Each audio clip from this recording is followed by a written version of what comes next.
Hello friends, ये मेरा HTML tutorial का 7th वीडियो है और इस वीडियो में आपको बताऊंगा टेबल टैग के बारे में और कुछ एट्रीब्यूट्स के बारे में और टेबल टैग में कुछ प्रॉपर्टीज़ होते हैं उसके बारे में।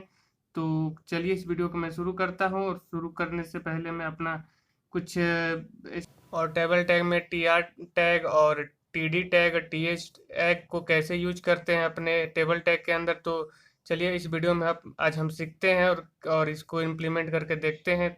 तो चलिए पहले मैं अपना एडिटर को ओपन कर चुका हूँ और एडिटर को ओपन करने के बाद मैं अपना HTML टैग को ओपन कर लेता हूँ, फिर बॉडी टैग को ओपन कर लेता हूँ। फिर इसको ओपन करने के बाद यहाँ पे मैं को कॉपी कर लेता हूँ और कॉपी करने के बाद यहाँ पेस्ट कर देता हूँ। HTML ऊपर हो गया तो मैं इसको कट करके यहाँ पे बॉडी के नीचे पेस्ट कर देता हूँ और यहाँ पे फिर दोनों को टैग को क्लोज कर लेता हूँ। तो जैसे बॉडी क्लोज हो गया और HTML भी टैग क्लोज हो गया और यहाँ पे थोड़ा स्पेस दे देता हूँ। यहाँ पे मैं अपना प्रोग्रामिंग करूँगा। HTML में टेबल यूज करने के लिए टेबल टैग का यूज करते हैं। तो यहाँ पे मैं अपना टेबल टैग को ओपन कर लेता हूँ और यहाँ पे ओपन करने के बाद मैं फिर इसको क्लोज करूँगा।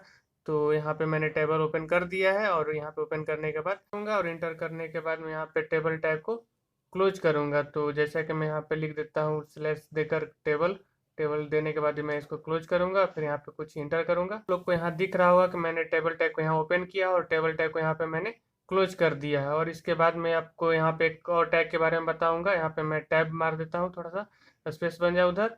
यहाँ पे TR टैग को ओपन करूंगा। TR टैग बेसिकली हमारा टेबल रो को क्रिएट करता है और यहाँ पे इंटर मार के टेबल रो को क्लोज कर दूंगा, यानी TR टैग को, और यहाँ पे मैं इंटर कर दूंगा। तो आपको जैसा कि दिख रहा होगा कि मैंने यहाँ पे TR टैग को ओपन किया और यहाँ TR टैग को क्लोज किया है। तो और TR टैग में हमारा जो भी होता है हमारा डेटा होता है। जैसे कि इसने रो क्रिएट कर दिया और कॉलम क्रिएट करने के लिए हमको TD का उपयोग करना पड़ेगा। तो मैं यहाँ पे TD मतलब मैं यहाँ TD टैग को ओपन कर लिया हूँ और मैं यहाँ TD टैग को क्लोज कर लेता हूँ। और मैं चाहता हूँ कि अपने टेबल में मैं 3 कॉलम रखना चाहता हूँ, तो मैं यहाँ इसको कॉपी कर लेता हूँ और 2 बार पेस्ट कर देता हूँ ताकि ये 3 कॉलम क्रिएट हो जाए। तो मैंने यहाँ पे 3 कॉलम क्रिएट कर लिया है और मैं यहाँ पे कुछ डेटा इंसर्ट कर लेता हूँ। जैसे कि मैं यहाँ पे लिख देता हूँ नंबर, और फिर यहाँ नंबर लिखने के बाद मैं यहाँ दूसरे वाले में लिख देता हूँ नेम। नेम लिखने के बाद यहाँ पे और थर्ड वाले में लिख देता हूँ सिटी, ताकि मेरा रो में नाम और नंबर और सिटी नाम से हमारा कॉलम बन जाए और एक रो में। तो मैं यहाँ पे इसको सेव कर लेता हूँ। सेव करने के बाद मैं यहाँ पे जाऊँगा ई ड्राइव में जाने के बाद मैं अपना जाऊँगा HTML फोल्डर में, जैसा कि आप लोगों को पता है। और मैं यहाँ पे HTML में सारा प्रोग्राम सेव करता हूँ और यहाँ पे मैं लिख देता हूँ ये मेरा लेसन 7 है। तो मैं यहाँ पे लिख देता हूँ lesson7.html। तो मैंने यहाँ पे lesson7.html लिख लिया है और मैं यहाँ लिखने के बाद इसको सेव कर देता हूँ। और सेव करने के बाद मैं जाऊँगा अपने फोल्डर में और फोल्डर को ओपन कर लेता हूँ और ए ड्राइव में जाऊँगा, मैंने जहाँ पे उस प्रोग्राम को सेव किया है। और यहाँ पे lesson 7 देखिए आपको दिख रहा होगा, यहाँ पे आ चुका है। तो मैं इसको ओपन कर लेता हूँ क्रोम ब्राउज़र में। और यहाँ पे क्रोम ब्राउज़र में ओपन करने के बाद आपको यहाँ पे दिख रहा होगा। और दिखने के यहाँ देखिए मैंने यहाँ पे लिखा था नंबर, नेम और सिटी। तो ये हमारा एक रूम में और तीन एक कॉलम बन चुका है। तो अब इसमें चलिए हम कुछ बॉर्डर दे देते हैं ताकि आप लोग को अच्छा सा दिख जाए। तो टेबल का कुछ प्रॉपर्टी होता है, जैसे कि एक होता है बॉर्डर। तो बॉर्डर देने पे एक्चुअली होता क्या है कि हमारे किनारे किनारे साइड में एक एक पिक्सल का कोई बॉर्डर बन जाता है। तो जैसे मैं यहाँ पे जाऊँगा इसको रिलोड करूँगा तो आपको यहाँ पे दिख रहा होगा कि हमारे जो डेटा है, डेटा के साइड साइड में टेबल में बॉर्डर क्रिएट हो चुका है। और मैं इसमें एक और रो क्रिएट करना करूँगा और करने के बाद आपको यहाँ पे पता चल जाएगा कि डेटा कैसे इंसर्ट होता है। तो जैसा कि मैं इसको फिर से कॉपी कर लेता हूँ एक और रो क्रिएट करने के लिए। ये जो हमारा डेटा है उसके जस्ट नीचे ये हमारा हेडिंग हो जाएगा और हेडिंग के जस्ट नीचे हमारा डेटा रहेगा। तो उसको क्रिएट करने के लिए हम पहले इसको कॉपी कर लेते हैं और कॉपी करने के बाद यहाँ पे इसको यहाँ एंटर करके पेस्ट कर दूंगा। तो यहाँ पे मैं इसको एंटर किया और यहाँ पे इसको पेस्ट कर देता हूँ और नंबर की जगह पे मैं यहाँ पे लिख देता हूँ 01। और यहाँ नंबर 101 लिखने के बाद मैं यहाँ पे नेम की जगह पे लिख देता हूँ अविनाश। तो अविनाश यहाँ पे पहले मैं लिख लेता हूँ और फिर यहाँ पे लिखने के बाद सिटी की जगह पे मैं यहाँ पे रांची लिख देता हूँ।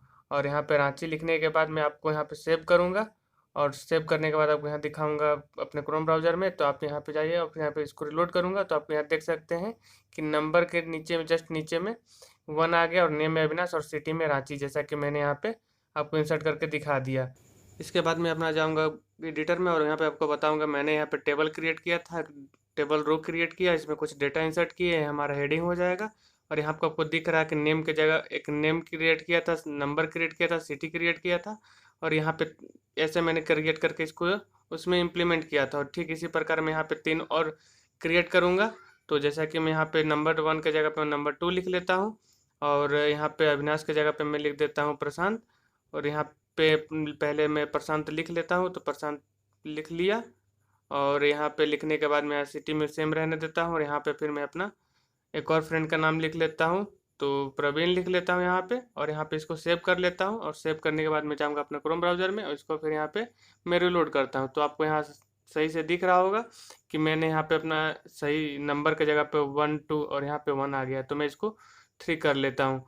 तो मैं यहाँ पे 3 कर लेता हूँ, और इसको फिर मैं सेव करूँगा, और सेव करने के बाद यहाँ पे फिर रिलोड करूँगा। तो आपको यहाँ दिख रहा होगा नंबर की जगह पे 1 2 3 आ गया, और नाम में मैंने जो भी डेटा इंसर्ट किए थे वो हो गए, और सिटी में मैंने सभी में रांची छोड़ दिया था, तो रांची यहाँ पे सारे दिख रहे होंगे। ठीक इसी प्रकार हमारा डेटा क्रिएट होता है टेबल में। और इसके प्रकार में अब एक एट्रीब्यूट के बारे में बताऊंगा। इस एट्रीब्यूट का नाम है BG colour. BG colour basically हमारा बैकग्राउंड चेंज कर देता है। जो मैंने टेबल क्रिएट किया उसके अंदर का जितना भी डेटा होगा उसका कलर वो ब्लू कर देगा। जो भी मैं यहाँ पे कलर डालूंगा, जैसे मैं यहाँ पे ब्लू लिख देता हूँ, तो मैं यहाँ पे ब्लू लिख दिया, और फिर मैं यहाँ पे इसको सेव कर लिया। और सेव करने के बाद जाऊँगा क्रोम ब्राउज़र में, और क्रोम ब्राउज़र में जहाँ पे मैं इसको रिलोड करूँगा। रिलोड करने के बाद आपको यहाँ पे दिख रहा होगा इसका मैंने जो टेबल क्रिएट किया था उसका कलर ब्लू हो गया है। और इसके बाद मैं एक और एट्रीब्यूट्स के बारे में बताऊंगा, जिस एट्रीब्यूट का नाम है अलाइन। तो इसके पहले मैं आपको अलाइन के बारे में बताने से पहले आपको दिखाऊंगा क्या इफेक्ट्स दिखेंगे हमारे क्रोम ब्राउज़र में। तो मैं अपने जाऊंगा पहले क्रोम ब्राउज़र में, और क्रोम ब्राउज़र में जाने के बाद मैंने इस टेबल को जो क्रिएट किया है ये हमारा लेफ्ट साइड दिख रहा है। अगर इसी टेबल को हमको अगर सेंटर में करना है या फिर राइट साइड करना है, तो हम उसके लिए हमें अलाइन एट्रीब्यूट्स का यूज करते हैं। तो चलिए मैं इसको अप्लाई करके आपको दिखाता हूँ। तो जैसे कि मैं यहाँ पे लिख देता हूँ अलाइन, और यहाँ पे अलाइन लिखने के बाद इक्वल टू लिखूंगा, और इक्वल टू लिखने के बाद डबल इन्वर्टेड कॉमा के अंदर मैं यहाँ पे लिख दूंगा सेंटर। इसको लिखने से होगा क्या कि जो भी मेरा डेटा वो हमारा सेंटर में आ जाएगा। जैसे कि मैं आया और रिलोड किया, तो आपको यहाँ पे दिख रहा होगा कि ये हमारा ब्राउज़र का सेंटर में आ गया। और जैसे मैं कोई अगर करूँ तो इसको राइट में करना चाहूँ, तो मैं यहाँ पे लिख देता हूँ राइट। राइट में लिखूंगा और यहाँ इसको सेव करूंगा, और सेव करने के बाद यहाँ पे फिर इसको रिलोड करूंगा। तो रिलोड करने का आपको यहाँ दिख रहा होगा कि ये हमारा डेटा जो है वो राइट साइड चला गया है। और मैं इसको सेंटर ही रहने देता हूँ। सारा चीज़ अब सेंटर में करके अप्लाई करूंगा। इसी टेबल में अपना एक विड्थ और हाइट का एट्रीब्यूट्स अप्लाई करूंगा। इसके बारे में मैंने पहले वीडियो में भी बता रखा है। तो चलिए मैं इस वीडियो में अपना विड्थ को भी अप्लाई करूंगा। तो विड्थ यहाँ पे टेबल का जो विड्थ है मैं यहाँ पे लिख देता हूँ विड्थ इक्वल टू 100%। और इसको लिखने से होगा क्या कि मेरा जितना भी आउटपुट स्क्रीन में जितना भी विड्थ होगा वो पूरा कवर कर लेगा। और यहाँ पे मैंने इसको 100% कर दिया, और इसको सेव करूँगा। और इसको सेव करने के बाद इसको यहाँ पे जाऊँगा, इसको रिलोड करूँगा। तो रिलोड करने के बाद मैं यहाँ पे आपको दिखा सकता हूँ कि जैसे कि मैंने यहाँ रिलोड किया, तो यहाँ पे ये वर्क नहीं कर रहा है क्योंकि मैंने इसका हाइट सेट नहीं किया है। तो चलिए यहाँ पे इसका मैं अपना हाइट सेट कर लेता हूँ। हाइट भी मैं यहाँ पे 100% इसको दे दूंगा, ताकि ये मेरा पूरा हाइट ले ले जितना भी आउटपुट स्क्रीन है उसका। तो यहाँ पे 100% कर दिया, और यहाँ पे इसको सेव करूँगा। और सेव करने के बाद मैं अपना जाऊँगा आउटपुट स्क्रीन में, और यहाँ पे इसको रिलोड करूँगा। तो रिलोड करने के बाद आपको यहाँ पे दिख रहा होगा कि मेरा जितना विड्थ था और हाइट था वो सारा इसने कवर कर लिया टेबल। तो अगर ये इसमें ब्लू कलर कुछ अच्छा नहीं दिख रहा है, तो मैं यहाँ पे इसका ब्लू कलर चेंज कर देता हूँ। यहाँ पे लिख देता हूँ येलो। वहाँ पे ब्लू में मेरा टेक्स्ट नहीं दिख रहा था कि मैंने क्या लिखा है, तो इसके लिए मैंने यहाँ पे येलो कर दिया, और येलो करने के बाद रिलोड किया इसको। और यहाँ पे आपको दिख रहा होगा कि मैंने जो भी टेक्स्ट लिखा था वो अच्छे से दिख रहा है, और इसने हाइट भी अच्छे से कवर कर लिया है, और विड्थ भी कवर कर लिया। तो यहाँ पे एक और चीज़ अप्लाई करूँगा। जो मेरा टेक्स्ट है वो हमारा लेफ्ट साइड में आ रहा है, तो मैं उसको सेंटर करना चाहता हूँ ताकि हमारा टेबल सही से दिखे। तो इसके लिए मैं अपने जाऊँगा अपने एडिटर में, और एडिटर में जाने के बाद मैं यहाँ पे लिख दूँगा जो हमारा ये अलाइन सेंटर है। अलाइन सेंटर को यहाँ से कॉपी करूँगा, और ये हमारे पास जो टेबल रो है उसमें मैं इसको पेस्ट कर दूंगा, और इसके जितने भी कंटेंट है वो हमारे सेंटर में आ जाएंगे।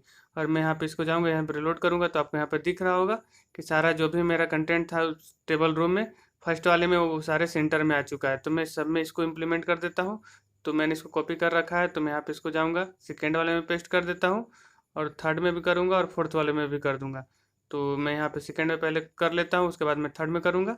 और मैं यहाँ पे इसको सेकंड में किया और इसके बाद इसको थर्ड में कर लेता हूँ और इसको यहाँ सेव करूँगा, उसको जाऊँगा यहाँ पे रिलोड करूँगा तो आपको दिख रहा होगा कि जितने भी मेरे कंटेंट थे सेंटर में आ गए हैं। और कुछ ज़्यादा ही बड़ा दिख रहा है तो मैं इसको हाइट और विड्थ दोनों को भी 50% कर देता हूँ ताकि हमारा टेबल कुछ छोटा हो जाए और सारा कंटेंट हमारा सेंटर में दिखे। तो मैं यहाँ पे हाइट को पहले 50% कर लेता हूँ, फिर इसको वेट को मैंने कर रखा है तो मैं इसको सेव कर लेता हूँ और सेव करने के बाद यहाँ पे रिलोड करूँगा तो आपको यहाँ पे सारा मेरा कंटेंट जो भी टेबल है सब आपको सेंटर में दिख रहा होगा। और मैं यहाँ पे एक चीज़ और अप्लाई करूँगा, जैसे मेरा जो यहाँ पे बॉर्डर है, मैं अगर बॉर्डर को अगर यहाँ पे 5 कर दूँ तो आपको यहाँ दिखेगा कि मेरा जो बॉर्डर है वो हमारा 5 पिक्सल का हो जाता है। तो मैं यहाँ पे इसको रिलोड करूँगा तो रिलोड करने के बाद आपको दिख रहा होगा कि मेरा जो बॉर्डर है 5 पिक्सल का हो चुका है। और इसको अगर मैं यहाँ पे जितना अगर चाहूँ उतना कर सकता हूँ, तो बस मैं इसको 5 ही छोड़ देता हूँ ताकि इसमें 5 में अच्छा दिख रहा है। बताना चाहता हूँ कि जो हमारा टीआर का जो टेबल डेटा है उसको मैं टीएच में भी लिख सकता हूँ, टीएच टैग को अप्लाई करके भी लिख सकता हूँ। टीएच टैग का मतलब होता है टेबल हेडिंग, जैसे कि मैं इसमें नंबर में अप्लाई करके आपको एक बार डेमो दिखा देता हूँ। तो मैं इसको यहाँ पे टीएच अप्लाई कर दिया और इसको यहाँ पे सेव करूँगा और सेव करने के बाद क्रोम ब्राउज़र और फिर इसको रिलोड करूँगा तो आपको यहाँ पे दिख रहा होगा कुछ इफेक्ट, जो मेरा नंबर है वो बोल्ट हो जाता है ताकि हमारा वो जो हेडिंग है वो अच्छे से दिखे।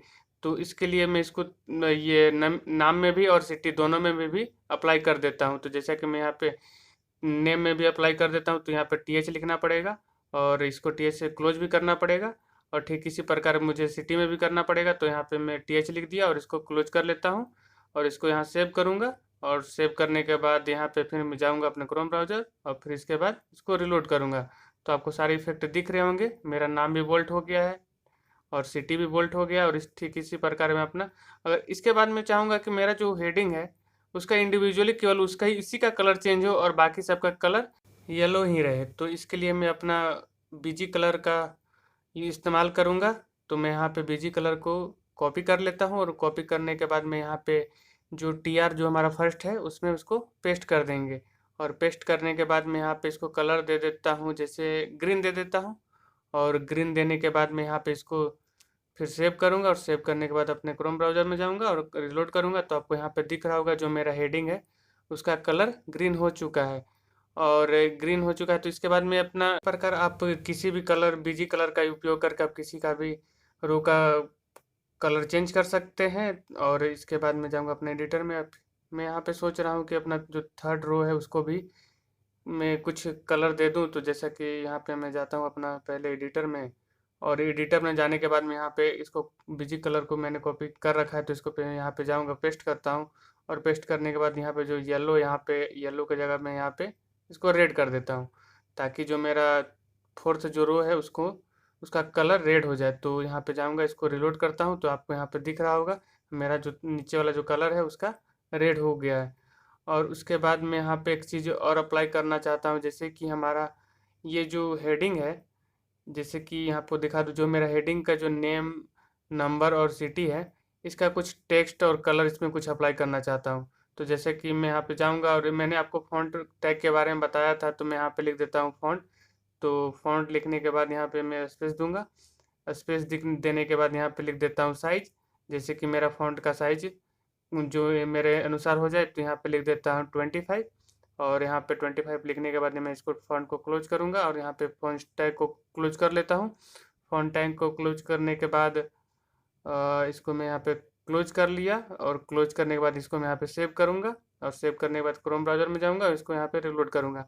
तो यहाँ पे आप देख सकते हैं कि मेरा जो नंबर है उसका टेक्स्ट 25 पिक्सल का हो गया और इसके बाद मैं इसमें चाहता हूँ कि ये जो टेक्स्ट है उसका कलर कुछ और चेंज हो जाए। तो मैं यहाँ पे जाऊँगा अपना कलर एट्रीब्यूट का यूज करूँगा, यहाँ पे लिखूँगा कलर और इक्वल टू में डबल इन्वर्टेड कॉमा के अंदर यहाँ पे टेक्स्ट का कलर दे देता हूँ, जैसे कि मैं यहाँ पे कलर दे दूँगा, ये क्या हो गया, फिर यहाँ पे लिखता हूँ कलर और कलर लिखने के बाद लिखूँगा इक्वल टू और डबल इन्वर्टेड कॉमा के अंदर। तो मैं यहाँ पे डबल इन्वर्टेड कॉमा मैं इसको वाइट कर देता हूँ ताकि मेरा जो टेक्स्ट का कलर है वो वाइट हो जाए। तो मैं इसको यहाँ सेव करूँगा, यहाँ पे जाऊँगा इसको रिलोड करूँगा तो यहाँ आपको देख सकते हैं कि जो मेरा नंबर जो लिखा था वहाँ पे उसका कलर वाइट हो चुका है। तो ठीक इसी प्रकार मैं नेम और सिटी दोनों में अप्लाई कर देता हूँ इस चीज़ को। तो मैं यहाँ पे इसको कॉपी करता हूँ और इसको यहाँ पे पेस्ट कर देता हूँ और सिटी में भी इसको पेस्ट कर देता हूँ और मैं यहाँ पे फॉन्ट को भी क्लोज कर लेता हूँ तो मैं यहाँ पे दोनों में पेस्ट कर देता हूँ। अगर फ़ॉन्ट को मैं क्लोज नहीं करूँगा तो मेरा आउटपुट सही से शो नहीं होगा। तो मैं यहाँ पे इसको क्लोज कर लेता हूँ। क्लोज करने के बाद जाऊँगा क्रोम ब्राउज़र और इसको रिलोड करता हूँ, तो ये आपको दिख रहा होगा। फ़ॉन्ट टैग में जितने भी एट्रीब्यूट्स को मैंने अप्लाई किया था वो सारे मेरे आउटपुट स्क्रीन में शो हो रहे हैं। और ठीक इसी प्रकार आप अपने बीजी कलर, टेक्स्ट कलर और कलर एट्रीब्यूट्स का अप्लाई करके अपने टेबल को अट्रैक्टिव बना सकते हैं। और तो आज के बस वीडियो में बस इतना ही। तो अब मिलते हैं फिर नेक्स्ट वीडियो में, तब तक के लिए जय हिंद।